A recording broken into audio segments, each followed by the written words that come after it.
This is the first Mini I have ever owned, and on putting the Mini in for its MOT I was really pleased. It only failed on a single offside front-rear control arm bush. Little did I know just what was going to be involved, and what I thought was a simple job. So this is the right hand side, or the driver's side in the UK, and it's a Delphi TD665W trailing arm bush, and they're about £30 to £40. Now the issue is, two of those bolts are tightened to 165 Newton meters and are completely inaccessible. So here's a photo showing the control arm with the bush at the back, and as you can only see one bolt visible. So here's a closer look. You can see the one bolt that you can get to, but the other two are completely inaccessible, and you can only see the bottom of where the bolt threads would be. This is on the subframe, which means that subframe is going to have to be removed. So with the control arm removed, we can see the bush a bit more clearly, and you can see bolt 2, but bolt 1 is completely inaccessible. So first things first, let's open the bonnet as our task 1. So the bonnet release mechanism is in the driver's footwell. We pull that, and on the right hand side of the bonnet is a little lever, and if we push that up, that releases the bonnet like so. So what is the danger of a failing bush? So with the camera low down, you can see just how bad this bush is. That wheel is completely moving. Considering we want things all nice and tight, that is pretty loose. Definitely an MOT failure. Task 2 is to jack up the Mini and remove the wheels using a 17mm socket. So there's probably a special little tool for this. I'm just going to use a posi-dry screwdriver there just to pop the cap off, and then while the vehicle's on the ground, we just break those wheel bolts loose. You can certainly see that wheel moving, and don't forget the locking wheel nut as well, and then we can proceed to jack the car up. So under the Mini are two rubber jacking points, so we'll pop our jack on the front one, so we can now jack that up. We'll go to the other camera just to give you an underside view, and with the car up we can actually see one of the bolts for the bush. So in the beginning I was a bit optimistic that I would only need to be working on one side of the car, but in reality you need to jack the whole of the front of the car up because the subframe has to come off. So with the car on an axle stand and safe, we can now see the bush that we need to replace, and that's basically all it is, that one item. So now the wheel can come off and we've got some access. So with the wheel off, we can see the brake disc, the brake caliper, the brake line and hoses, the suspension strut assembly and the ABS cable. And here we can see the anti-roll bar with the anti-roll bar drop link and the steering Trackrod End. Now to remove the control arm using an 18 and 21mm socket. So I'm going to start here with the outer ball joint, which is on the end of the control arm. I'm just going to get the rust off, not the dust, and give it a good spray with some plus gas, and then hopefully this ball joint should come undone quite easily. So that wasn't too bad. I'm going to go backwards and forwards like I normally do, just to make sure it doesn't bind as I undo it and damage the thread. So that was an 18mm socket, that was. So we can now just remove that, and the control arm should be able to flex downwards and come off. Now some good hits with a hammer on the control arm should release the grip of the ball joint. Make sure you don't hit the thread though, and then you can just use a lever and pull it away. So using a 21mm socket and a breaker bar, this is quite a tough nut to crack. We need to remove the nut on the inner ball joint. Like I say, I was all pretty hopeful that I could have just removed this arm and had access to that bush, But as you'll see, I later realised, nope, the whole subframe had to come down. So I popped the nuts back on just to see if I could give it a few taps to shake things up. Sadly, to no avail. So here is the inner ball joint. So I thought perhaps I can just undo those 2 bolts. But after undoing one of them, it hit the drive shaft. So that wasn't going to be any joy either. So I thought we've got to get the ball joint out of that control arm. So perhaps we'll try a pickling fork, one of those ball joint separator tools. See if that will work. So I didn't really want to use a pickling fork because there is the risk of damaging the rubber boot on the ball joint, which then means I'll probably need a new inner ball joint. But since it wasn't going to come out, I didn't have much choice. But this method did work. So I rammed the pickling fork in at the top and tapped with a hammer underneath, and it did come free. So at this point I was getting quite excited that this job might be done and dusted quite quickly. So I thought, well, I'll spray a bit of plus gas in there and hopefully I might be able to just pull the control arm straight out. And it did. So in theory, all I had to do now was change that bush. So we'll have a quick look at this control arm. It's like a pressed piece of steel. And there's the bush. So we can see one bolt. So we'll undo that with a 16mm socket. Now they do say change these bolts, and when you look at the state of that bolt, you can see there's probably a good idea to put new bolts in, because you torque that up, there's a high probability of it shearing. I now sit looking at the Mini in a confused manner. The bolts are inaccessible and the ordered workshop manual hasn't arrived. Thankfully, my good friend Andy comes to the rescue and emails me the relevant pages. Not what I wanted to see. The subframe has to be removed completely. So here's a picture showing the subframe, and it's highlighted in red, and as you can see it's a pretty substantial piece of metal, and that needs to be lowered just to get to the 2 heads of those 2 bolts. So my new task 4 is to repeat everything I just did on the other side, but now on the near side. So in utter disbelief, I've now got to repeat everything on the other side, but I now have the advantage that the Mini is right up against the wall, so I've got very minimal space. There was me thinking I just needed to work on the one side, and the inner ball joint on this side was not going to come out. So using a 16mm socket, start to loosen the 14 bolts holding the subframe on. BMW do state that these bolts should not be reused once removed. So if we take a look underneath the car, we can see 6 bolts there at the back of the subframe, underneath the driver's and passenger seat. So using a 16mm socket and a breaker bar, these are quite tight. They're in there at about 100 Newton meters. So will require a little bit of muscle power or a very long bar. So once I've taken the bolts out, I'm just going to have a quick look at them, but I will pop them back in so that the subframe is at least in a safe manner before I actually finally drop it. Okay, let's remove the engine under tray. So the under tray is held on, I think, with a few posi drive screws and maybe a couple of small bolts.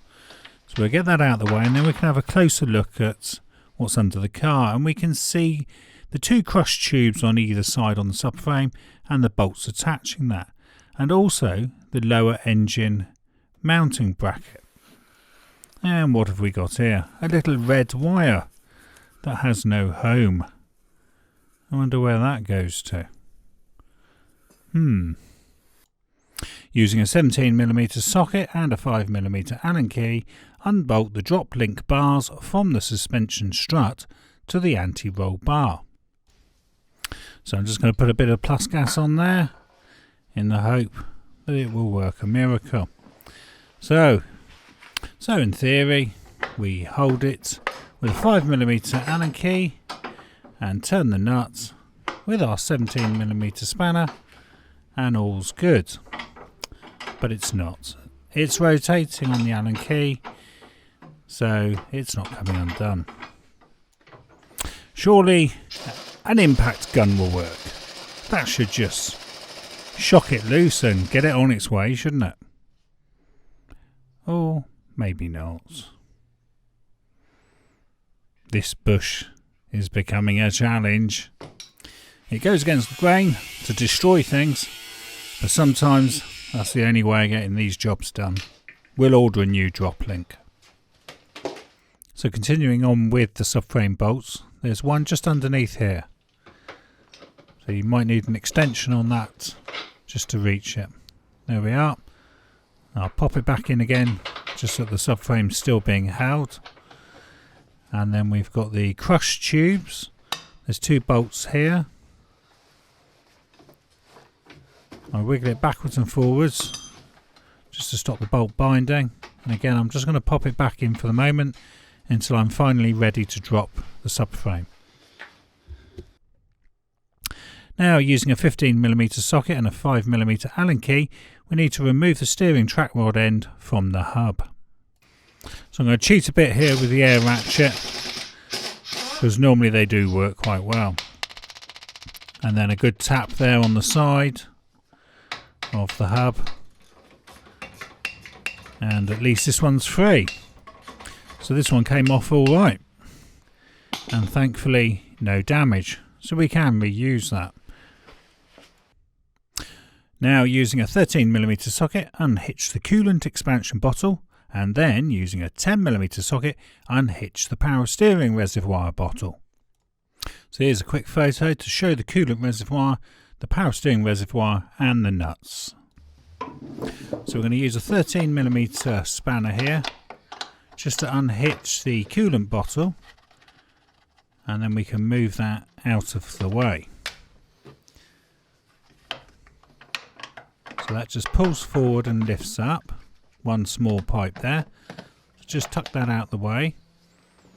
And then we've got the power steering bottle that needs to actually drop downwards, because as we drop the subframe, that bottle will go down with it. So we've got to push the heat shield back, take that bracket off. So as we lower the subframe, that bottle will be able to follow downwards as well. So it's got to be free. You don't want it to get caught on anything as we drop the subframe, because we've got all the power steering on that subframe that's coming down with it. Using a 13mm socket, remove the nut and the eccentric bolt on the universal steering joint. So here's a couple of photos showing the universal joint with the steering rack pin inside and the eccentric bolt and nut. And you can also see the steering rack. Now, one thing, once this is disconnected, you mustn't rotate the steering wheel inside the car, as you could damage the airbag connectors. So using a 13mm socket, we need to undo this nut and remove the pinch bolts. And then we can start to prepare for dropping the subframe. Though we will need to remove the front outer bumper and disconnect the fog light and indicator connections. So there are a few bolts underneath the bumper, a couple near the wheel arches and a couple in the front near the radiator. I've already disconnected this, so I can move this to one side. Now, using a 13mm socket, remove the 10 fixings holding the aluminium bumper support member. And here's a photo showing those fixings. So just ensure that the temperature sensor isn't tangled in that, and then we can lift that away to one side. We should now be able to start the process of dropping the subframe. Ensure the lower engine mount has been unbolted though. So here's a photo of the lower engine support bracket and the bolts already been removed. With the jack now supporting the subframe, we should be able to just undo all these bolts by hand and drop them, like so. So in this shot you'll actually notice that the bumper is still on the car. So I was actually sort of hoping that I could drop this without having to remove the bumper, but the two crush tubes are connected to the aluminium member underneath the front bumper. So this is the reason why you need to remove the front bumper first. So as I start to move it, I realise those two crush tubes are connected to the front bumper, and I was hoping they might just drop back, but not so. So this part definitely needs to be done very carefully and very slowly, because we have got the steering that's still partially connected, and there are a couple of cables underneath going to the power steering motor. So if you just dropped it straight down, you'd end up with a lot of damage. So now that it's come down slightly, I should be able to reach one of the two main connectors going to the power steering motor. So this is the smaller of the two connectors. So I'm presuming this is some sort of signal wire to instruct the ECU. Now that gives me a little bit more leeway to drop down with, so I'm just trying to make sure nothing's snagged. Like I say, there's still another cable connected to that motor. Now I'm just going to try and unhook the universal joint from the steering wheel to the actual power steering, because that eccentric bolt is out, so that's just popped off nicely. So I'm just going to check the power steering bottle is dropping okay. So I'm still trying to see if it's snagging anywhere. Just bringing it down slowly. So we've got one more connector to remove. This one looks like it's the power connector. That's quite a heavy gauge wire, that one. So that's both of them now disconnected from the steering. So in theory it should all just drop down. So I'm still checking that the power steering bottle is on its way down without snagging. I'm just balancing it on the head of the jack. That looks free. Give it a final check.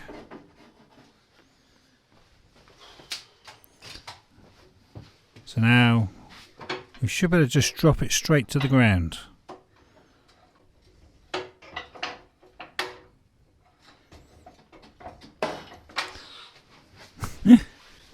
Bit of huffing there. A bit of bad health and safety there. Putting a chair on a rubber mat with one leg not on the mat. So forget that health and safety. I think I was getting a bit tired at this point. Astounded I had to do all this just to change a bush. But we're down. Get that out of the way, I think. So it's looking good now. The subframe is definitely clear of everything. So we've just got to bring it down completely to the floor. So if we have a quick look under the car, we can now see the two pipes that are going to the power steering reservoir. And there's the reservoir. Don't forget there is fluid in that still. So we're nearly clear. And there it is. The subframe is off the car. So we just need to wheel it out and have a look. And let's have a look at the piece that actually failed the MOT. And it was only this piece. Quite incredible. Just for that item. Yeah, a bit of a huff there. I'm pretty much astounded. But anyway. So we best empty the power steering fluid to avoid any spillage and start the subframe cleanup. So I had used a tripod and a strap just to hold that power steering bottle upright so that it didn't fall overnight and possibly pour all the power steering onto the floor. So before I do anything else now, I'm just going to open that and pour the contents out. So the subframe seems quite muddy at the moment, so I'm going to give it a generous coating of gunk and leave that stew for a while and then go over it with a brush. So I've given it a good little scrub with a stiff brush. Now I'm using hot water, so that seems to clean it off quite nicely. Trying to avoid though the contact area for the power steering pump. I don't want to get water in that area. With the subframe off the car, we can now take a closer look at some of the other components the subframe was hiding. So here we can see the bottom of the engine and the gearbox, along with where the steering joint is, and also the 2 oxygen sensors. And following on from that, we can see the catalytic converter and one of the oxygen sensors, also the exhaust system, the fuel lines and the brake lines. So there's a bit more going on in this photo. In blue we can see the CV joints and the rubber boots, along with the intermediate drive shaft and the drive axles in orange. At the bottom we can see the gear shift cables in yellow and the coolant pipes to the interior heater in red. And in this photo in blue we can see the starter motor, which is just underneath the heat shield. We can also see an oil pressure sensor in green and the oil filter in yellow. You can see the drive axles again, and at the bottom is the oil drain plug in yellow, and in purple are cables to the power steering pump that we disconnected earlier. And lastly, a closer photo showing the starter motor and the starter motor solenoid, and there at the bottom is the intermediate drive shaft. So here's an overview of all the parts I now plan to change. So with this subframe off the car, it's probably wise to replace both the bushings, like so, and also the anti-roll bar bushings, because they're bolted on with the previous bushings. And obviously one of the drop links I had to cut off, which was a bit disappointing. So this is one of the drop links. I'll replace both of those as well. Ideally I'd have got all my parts from the local garage, because their pricing was a lot cheaper, but they are pretty busy over there, so I didn't want to be pestering them trying to get hold of parts. Now these also came from Motor Factors, and this was disappointing as well. So apart from being more expensive, I actually had the 2 wrong bolts. So one of them came with the right set of bolts, because really you want to be replacing these bolts, and those are definitely not the right bolts. Those are the right bolts. So that wasn't too great either. So that meant I could only change 2 bolts instead of all 4.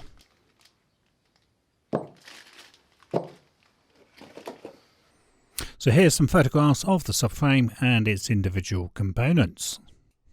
So here in yellow we can see the rear control arm bushings and the inner ball joints. The control arms are in blue, the trackrod ends are in red, and the power steering pump in the middle is in like a burnt orange. And at the bottom of the picture we can see the bumper crush tubes in green, which will be the front of the car. So if we now turn the subframe around so that the front of the car is at the top of the photo, we can see the inner ball joints and the rear control arm bushings in yellow. Remember, it's the rear control arm bushing that failed the MOT. In the middle there we can see the steering pin in turquoise. The control arms are either side in blue, and you can see the anti-roll bar there in red, and the 2 rubber bushes for the anti-roll bar are in orange. Okay then, let's start to remove some of these old components that will be replaced. So using a 16mm socket and a long breaker bar, we can break these 2 bolts loose on the inner ball joints. And I'll put a bit of plus gas on there as well. So I've undone them a bit. I'm just going to try and retighten them a bit, just to try and loosen them.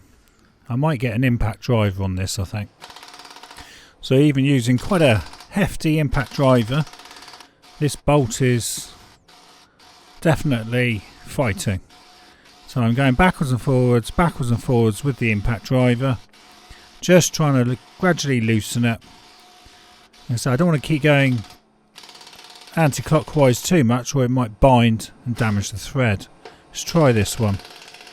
Yeah, so that one's come out. That's no problem there. It's this one that seems to be the one that wants to fight. But we're through now and we're up. You certainly wouldn't have undone them from underneath the car by putting a spanner up there. Definitely had to come off for this job. So now using an 18mm socket, we need to remove these two bolts that hold the stabiliser bar in position and that rear bush. Now ironically, this impact tool isn't touching it. So again, with the subframe on the car, there's no way you could do this. So now resorting to the biggest breaker bar I have. Let's see if this will undo it. Yeah, you can't resist that one. That just shows you how tight these are. And there was me thinking that I could pop a spanner up and try and undo these with the subframe on the car.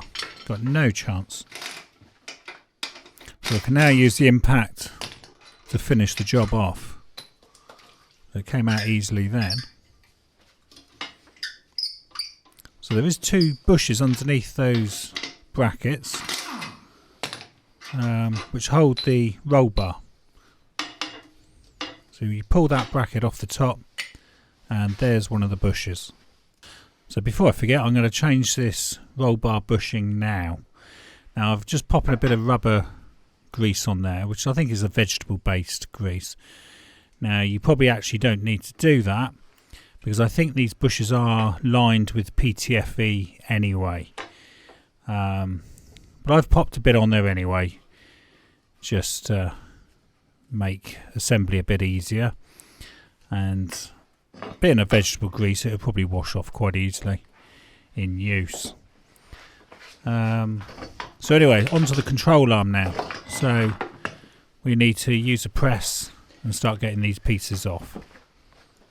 I'm just going to use a hydraulic press now to get this inner ball joint out, and I seriously advise wearing hearing protection and face protection. This was loud when it went.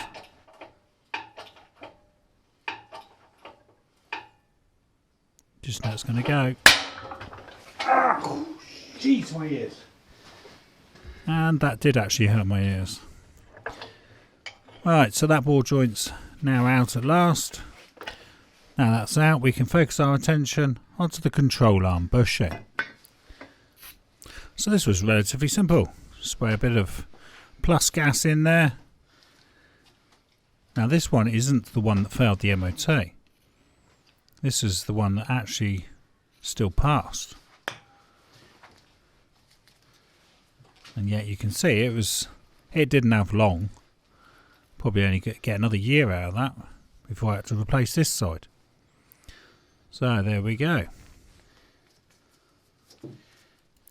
So I'm putting a little smear of red rubber grease on there just to help the new bush on. Like I say, being a vegetable grease, I'm pretty certain it's not going to last long on there before it's washed away with the weather. Now make sure you've definitely got that in the right position and orientation before putting it on. My first attempt, I put it on upside down.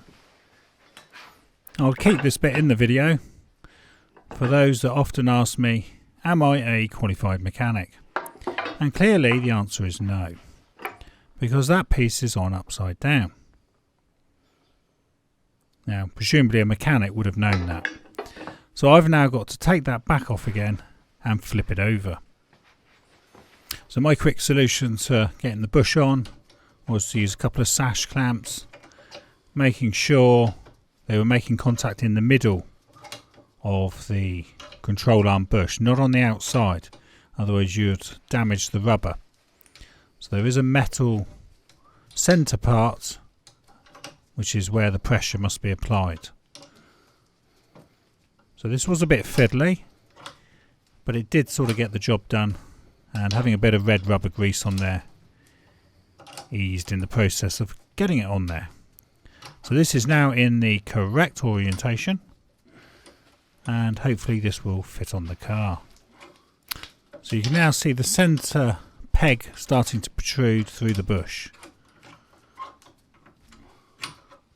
So the sash clamps did actually work quite well on this. Make sure you don't get your coat stuck in it as well. There we are. Job done, and hopefully the correct way round. Deary me. That takes me back a bit now. I had somebody in the comments a while back say it's rabbit, not wabbit. So presumably I do have an issue saying R. I didn't know of.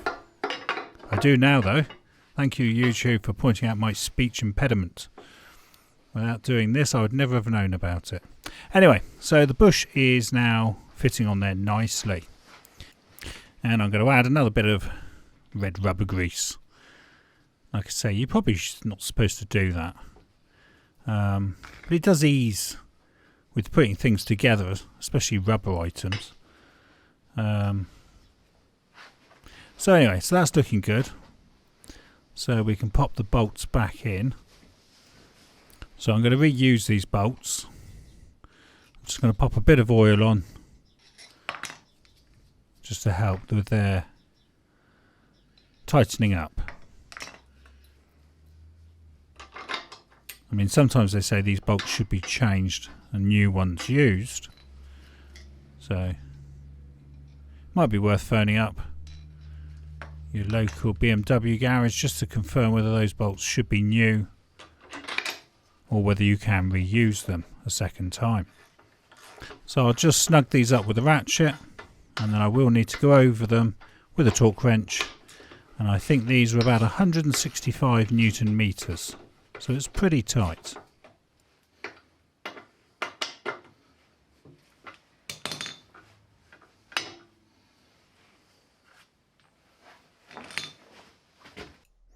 Thank you for watching, and please see part 2 coming soon.